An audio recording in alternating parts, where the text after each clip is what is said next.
I stood in the bustling school hallway, divorce papers clutched in my hand like a grenade, watching Sarah through the classroom window. She was laughing with her students, her face lit up in that effortless way that used to make my heart skip. But now, it twisted like a knife. The bell rang, kids poured out, and I stepped forward, my pulse thundering. "Sarah," I said, voice steady despite the storm inside. Her smile faltered when she saw the envelope. "What's this?" she whispered, eyes widening as she read the header.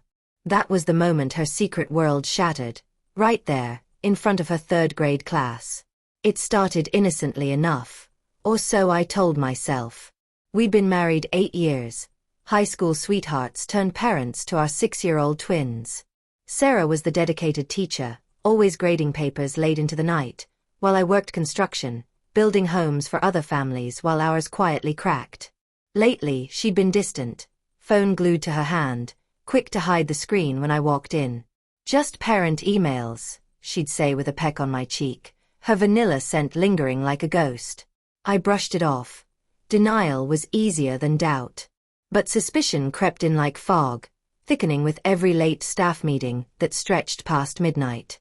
One evening as rain hammered the roof, I found her earrings on the dresser, simple gold hoops I'd bought for our anniversary. She claimed she'd worn them that day, but I remembered her leaving in studs. "Must have switched," she muttered, avoiding my gaze. Her laugh felt forced, her touch hesitant.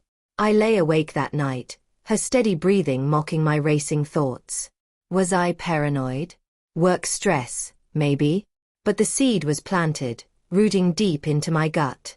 The clues piled up, subtle at first. An unfamiliar cologne on her scarf, woody, sharp, not mine. Texts buzzing at odd hours. She'd smile at the screen, then delete them. "Old friend," she said once when I asked. Her eyes darted away, and I felt the first crack in our trust, like ice underfoot. I started checking her phone when she showered, hating myself for it. Nothing blatant, but enough. Heart emojis from Mark, PTA.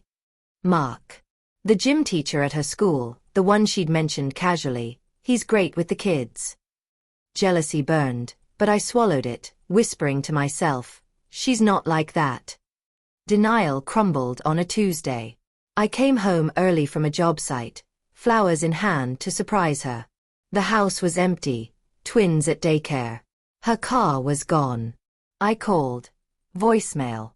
Panic mixed with dread as I drove to the school.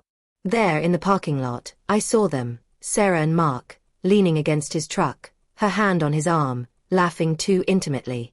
I froze behind the wheel, heart pounding like a drum. She kissed him quick, then drove off. I followed at a distance, tears blurring the road. That night, she acted normal, serving spaghetti with a tired smile. "Rough day?" I asked, voice cracking. "Yeah, meetings," she lied, and anger ignited in me. Hot, consuming. I hired a PI the next day, guilt warring with resolve. The report came a week later, photos of them at a motel, timestamps matching her overtime. Heartbreak hit like a sledgehammer. I crumpled on the kitchen floor, sobbing silently so the kids wouldn't hear. How could she? We'd built this life. Soccer games, family vacations, whispered I love yous. But her motivations. Loneliness. Maybe. I'd been working overtime too, chasing stability while she craved excitement. Understanding didn't dull the pain. It sharpened it. Confrontation brewed, but I wanted her to feel the collapse. I filed for divorce quietly, gathering evidence. The twins sensed the tension. "Why are you sad, Daddy?" little Emma asked, her innocent eyes piercing. I hugged her tight, vowing to protect them from the wreckage. Back in that hallway, Sarah's face drained of color. "John, please, not here," she begged, voice trembling as colleagues glanced over. I handed her the papers, my own hands shaking. "You thought I didn't know about Mark? About the lies?" Whispers rippled through the hall. She clutched the envelope, tears streaming. "I'm sorry. I didn't mean," but I walked away, anger giving way to hollow grief.